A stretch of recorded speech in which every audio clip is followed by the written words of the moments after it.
Hello, this is a video of my 2024 birthday lecture entitled Making Generations the Boring Way. At one point, I was an intellectual historian. I don't like the phrase because to anyone outside of the academy, it just sounds like you're saying that you are a historian, but that you're extra smart. Most intellectual historians don't care what people outside of the academy think, but I do, at least a little. So I like to say to people that I'm a historian of ideas. Mostly, I'm a historian of weird ideas, and weird bad ideas. Lately, I've been thinking about the bad idea surrounding the concept of generation, especially generational identity. How bad of an idea is the idea of generational identity? Well, it's not a great idea.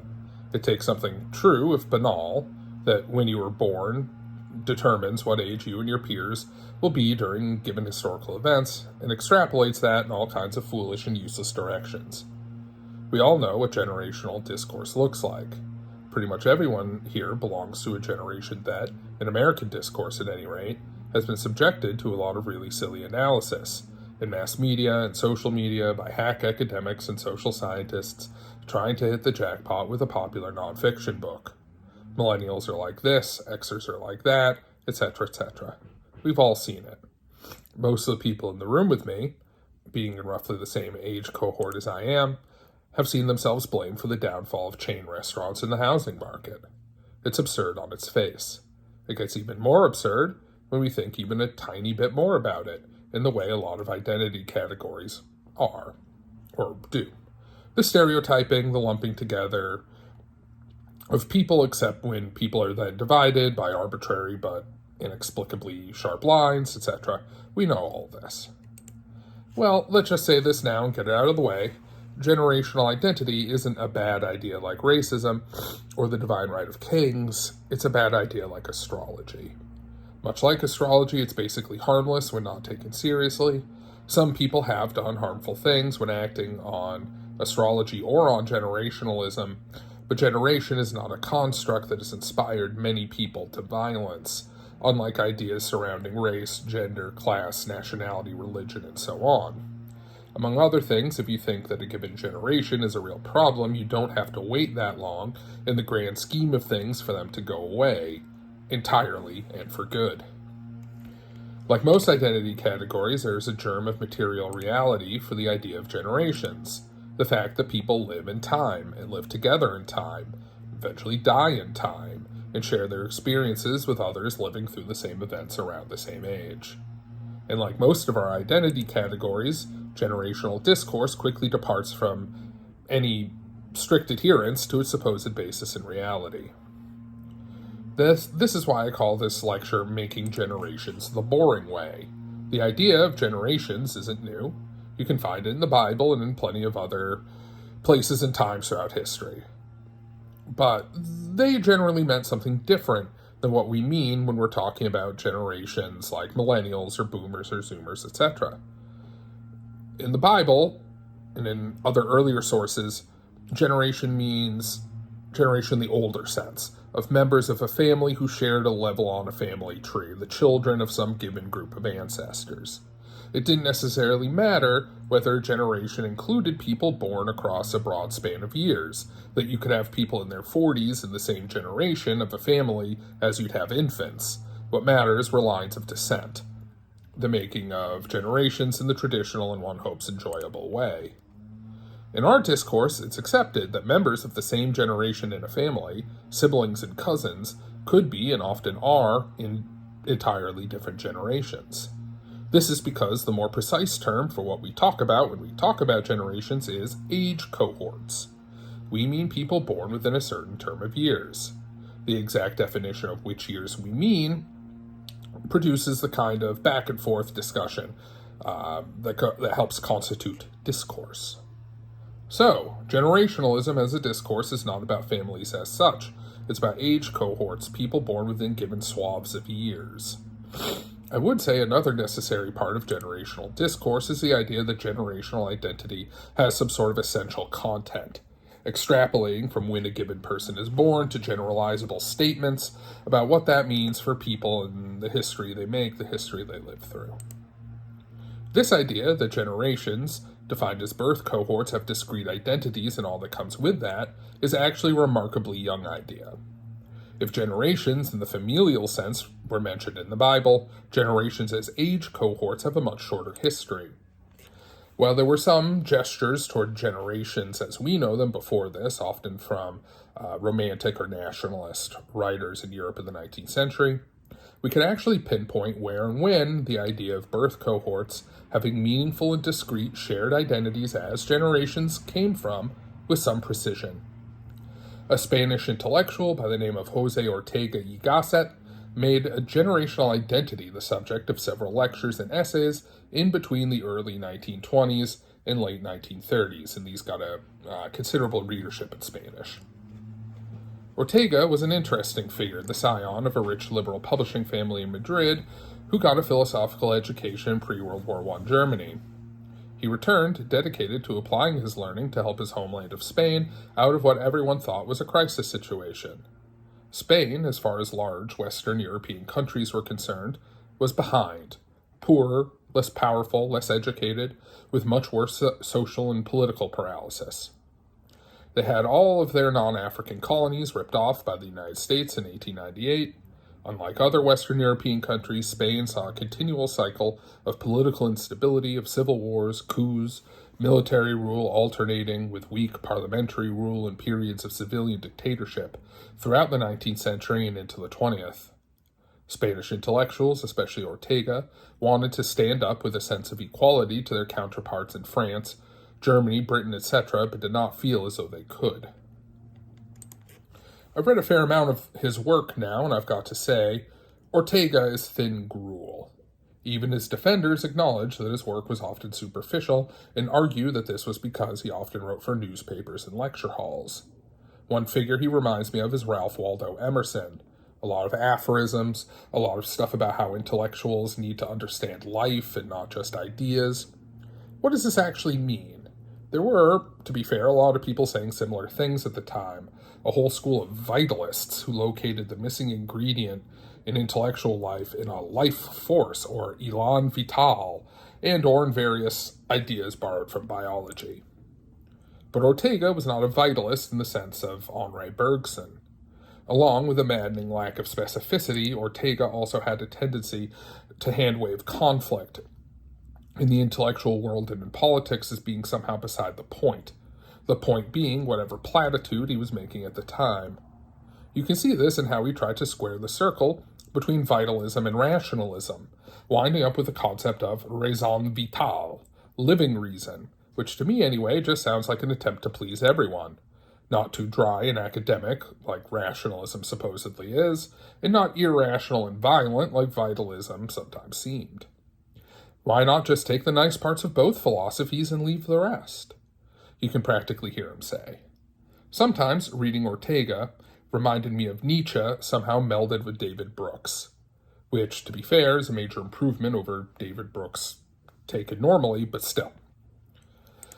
In a series of lectures Ortega delivered in 1923, he expanded on the theme of the ways in which intellectuals have neglected life in favor of mere reason, and it was also here that he claimed that generations were the major actors in human history.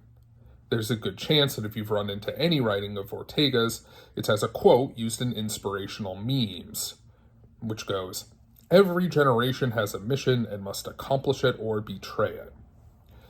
The quote can actually be accurately attributed to Ortega, unlike a lot of quotes attributed to historical figures on the internet.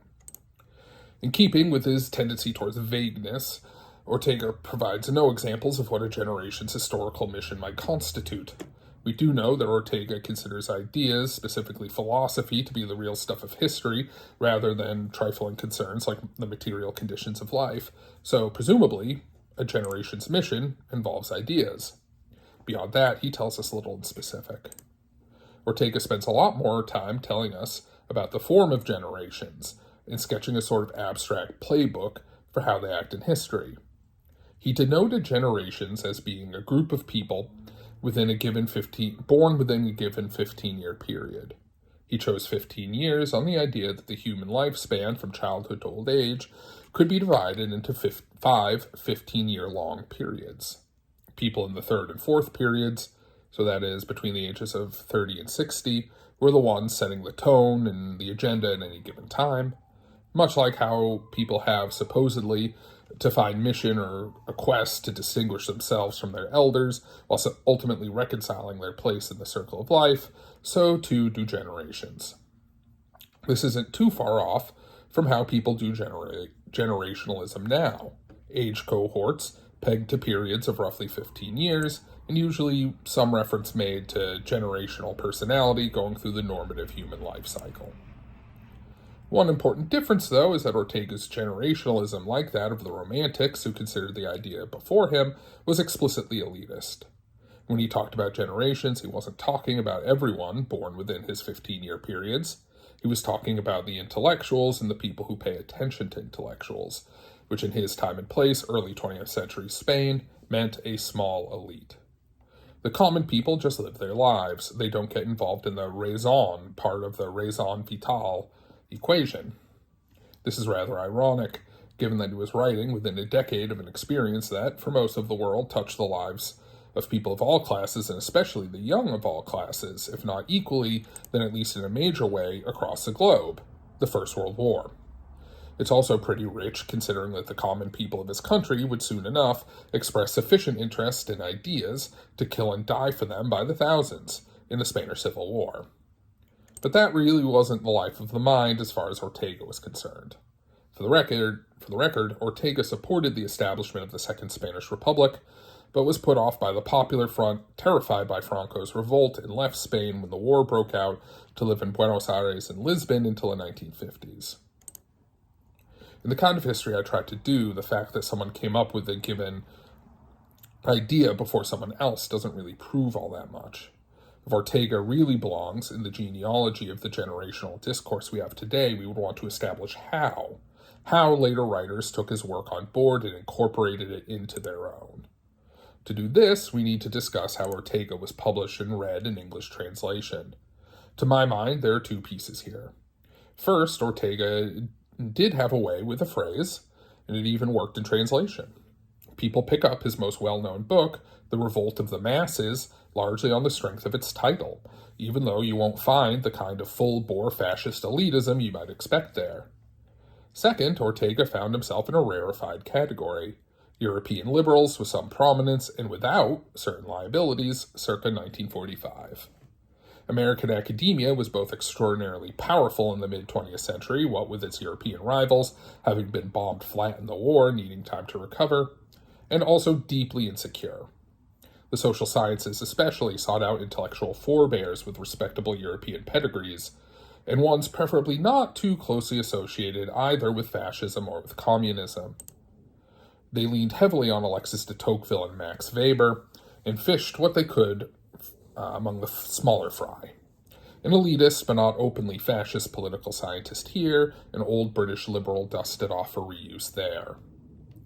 José Ortega y Gasset was part of this assemblage of found intellectual parts, but not a very important one. His work was too vague to be of much use for the empirically minded American Academy of the time.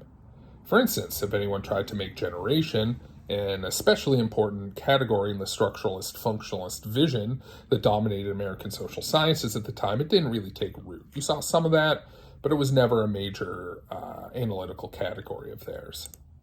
But between Ortega being one of those rare European liberals still alive circa 1953, sans the taint of cooperation with fascism or flirtation with communism, and the sheer amount of money sloshing around publishing in post-war America, there was a place for his work in English. A lot of his stuff was published and kept in print in English at that time.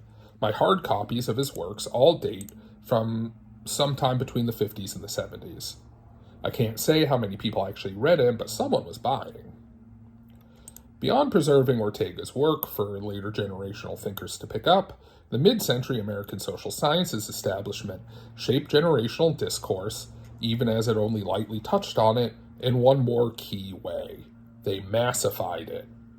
Previous iterations of generationalism, including Ortega's, understood generations as historical actors to be made up of elites born at roughly the same time. The 19th century Romantic writers Ortega cited had in mind societies where education was, by and large, a privilege of the wealthy, and one many of the wealthy didn't even feel the need to bother with.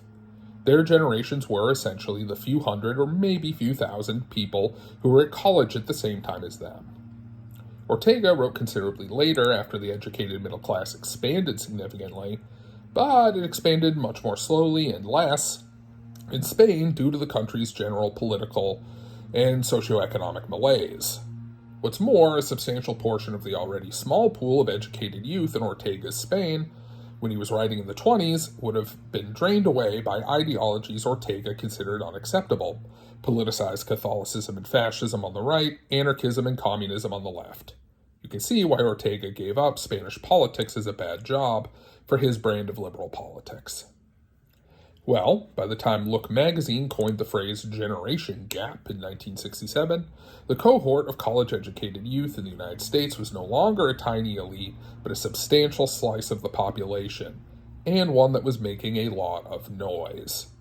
Moreover, from the perspective of middle-aged journalists and academics at the time, a lot of the scary attributes about the baby boom cohort, loosened inhibitions regarding sex, drug use, music, profane language, and so on, as well as political radicalism, seemed to be just as common in working-class youth as they were among the college kids.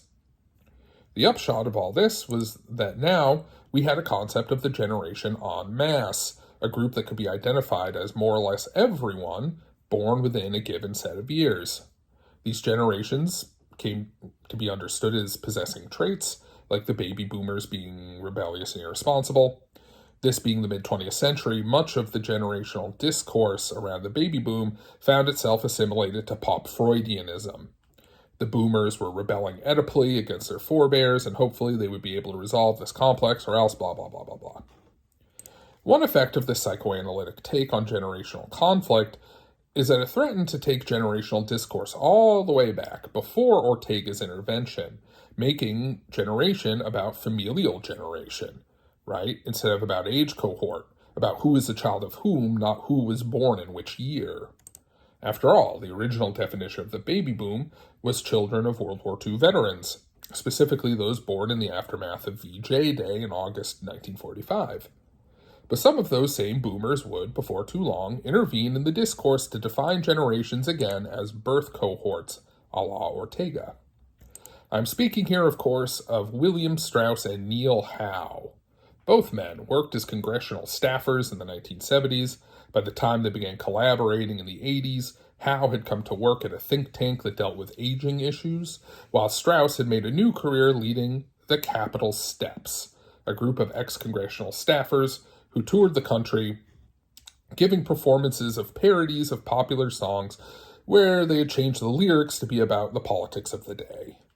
In 1991, the two men published a book that came to be a bestseller, a big, thick tome called Generations, The History of America's Future, 1584 to 2069. Generations tells us that age cohorts composed of the swath of people born within a given roughly 15-year long span of time are the primary actors in history and are caught in an endlessly repeating 4-part cycle of history. This cycle, in turn, interacts with another 4-part cycle, composed of 4 personality types, and they both together turn in this mostly orderly system. High periods of optimism are followed by periods of awakening. You just have to imagine the capitals coming in, to the fact that all is not well, which leads to unraveling periods where social and cultural arrangements come apart under the strain of criticism, which leads to crisis periods. Crisis periods, in turn, call forth the hero archetype, who figure out some new arrangement and thereby create a high time that allows the people who come after them, not their kids so much as their younger siblings and cousins, I guess, to be artists who set the term for the next generation of prophets, whose criticism precipitate an unraveling that a younger generation of nomads have to survive until high times come again. Got all that? Look, I could spend hours digging into everything wrong, strange, and laughable in Generations. I could spend even more time on the truly bonkers follow-up, 1994 is The Fourth Turning, where Strauss and Howe tie in their generational cycle theory with everything from Jungian psychoanalysis to early modern English history to planning for a potential apocalypse when that titular fourth turning, the slide from unraveling to crisis, hits. They're both so long, they sprawl so widely, include so many lists of names, events, and reference, and their tone, like if the Book of Revelations was a cut-up of newspaper editorial columns, is so strange that it's hard enough getting across the fundamental elements of the Strauss-Howe scheme. Talking about all of its weird bits is impossible for the space we have. So, while I don't have time to get into the whole Enneagram astrology chart of the interactions between time periods and generational personality types, what I can say is that Generations was a big hit. It was a bestseller and was highly praised by major political figures at the time from both sides of the aisle.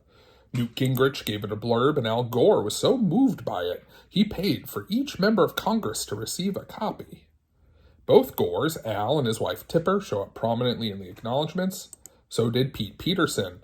That name might not mean much now, but in the 90s he was a big deal, a policy guy and AstroTurf activist, arguably the man who put entitlement reform, that is, austerity and the attempted privatization of Social Security, on the map in their current form.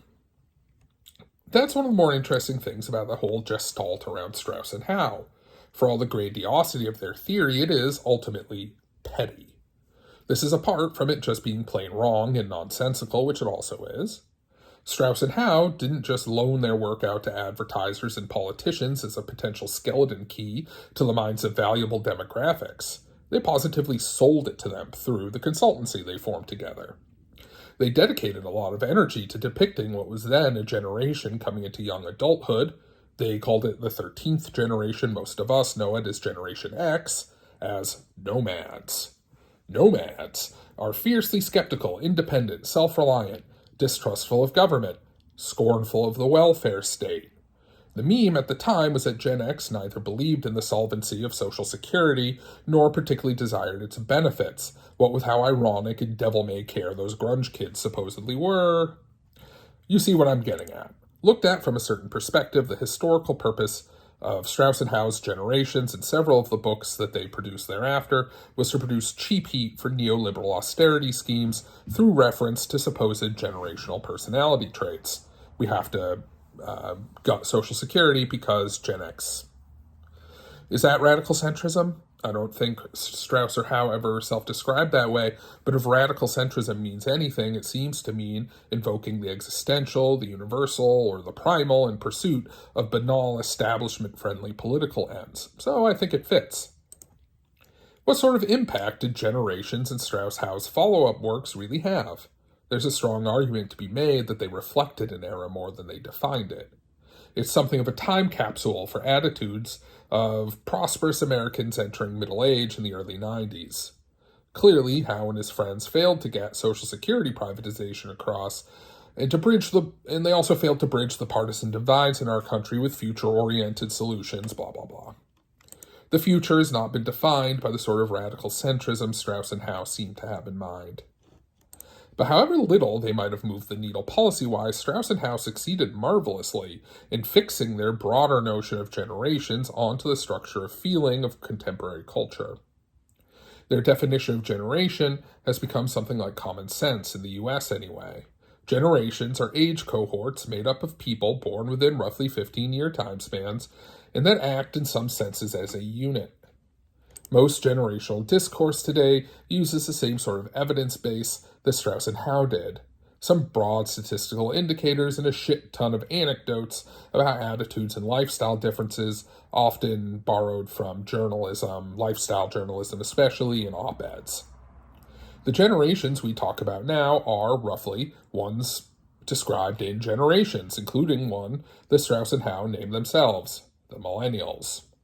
Relatively few bother with the intricate historical cycles Strauss and Howe believed all generations to be embedded in, though Steve Bannon, we know, takes them seriously. But that doesn't efface how deeply embedded this version of generationalism has become in our culture. In fact, The ways in which we casually use Strauss and Howe's concepts, cherry-picking bits and pieces and often having no idea where they came from, point to something important, not just about generationalism, but about the history of ideas more generally, or intellectual history if you want to use that phrase. It's not just that Strauss and Howe's generationalism is more often used in parts than as a whole. It's that the theory positively loans itself to partial, vague usage. It can be simplified, parts can be jettisoned, it can be broken down into memes, and it doesn't really change much. It's easy to contradict Strauss and Howe, but it's hard to truly distort their ideas because they are so shapeless to begin with. Taking generations as gospel doesn't look that different from taking it half seriously in practice or really even in theory. This is pretty unusual for a theory of history. Ultimately, that is what generationalism is, a theory of historical change based on the succession of age cohorts, where characteristics of said generations or of the succession process itself, or both, provide the chief explanatory power that can supposed to explain change in time. Most theories of history are rooted in more internally coherent bodies of thought than generationalism can claim to be. The major ideologies, political movements, things like science, religion, national or racial identity. I'd argue that even the sort of unconsidered theories of history that people carry around with them, their assumptions about how historical change works, usually have some connection to these deeply rooted systems of thought. All of these ideas, the ideologies, the identities, the methodologies, often are held superficially. We've all seen that. But superficial belief in these more serious belief systems is meaningfully different from real belief in them. Cherry-picking bits and pieces of these idea systems can seriously distort them. The ideas that usually explain history also often carry with them commitments to rigor and sometimes commitments to action. A committed liberal, or a Marxist, or a Lithuanian nationalist, or a Sunni Muslim will act differently from somebody who casually adopts these labels or a few of their ideas. None of that is true for generationalism or for ideas like it. The word I've been using for them is weightless. They lack the density, both of implied commitment and of actual content, of other ideas. I don't think that this is simply the result of a lack of sophistication or sincerity on the part of the generationalists. For Strauss and Howe especially, the weightlessness of ideas is actually an important part of their generational concept. To illustrate, Strauss and Howe argue that, as members of the Transcendental generation, Abraham Lincoln, Jefferson Davis, Frederick Douglass, and Nathan Bedford Forrest were all doing fundamentally the same thing, resolving one of the great crises that just seem to happen every 4 generations. Strauss and Howe would, of course, grant that all 4 of these men believed different things and fought for different causes. But the content of the ideas of abolitionists and of slaveholders, that is, whether people should or shouldn't be sold like chattel, is, to Strauss and Howe, of less importance than when these people were born. And the character type, prophet, in case anyone was wondering, that the cycle foists upon them. What started as an idealist history in the works of Ortega, though he was light on the details of how ideas and generation interacted, turned into something like a personality test theory of history with Strauss and Howe. One is almost tempted to say a vibes-based theory of history. But here again, we run into the weightlessness of generationalism as an idea. Few would bother to really argue for this particular vibes-based concept against other denser ideas. In fact, I'd argue that that is a strength of generationalism and of other comparatively light ideas.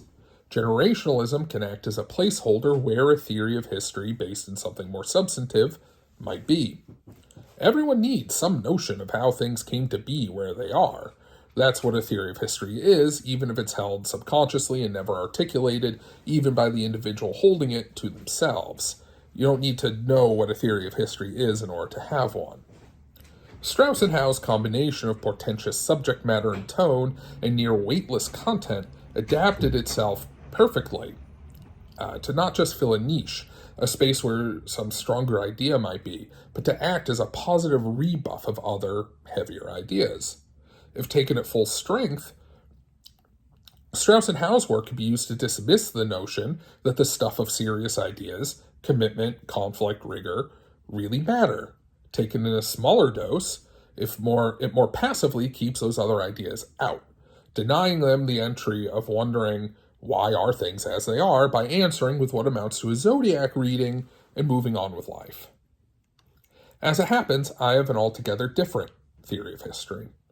My theory concerns power and its distribution within societies. I think that there is a constant push and pull between forces which seek to distribute power more broadly across the population and those which work to keep power where it is or to hand more of it to those who already live near the top of the social hierarchy.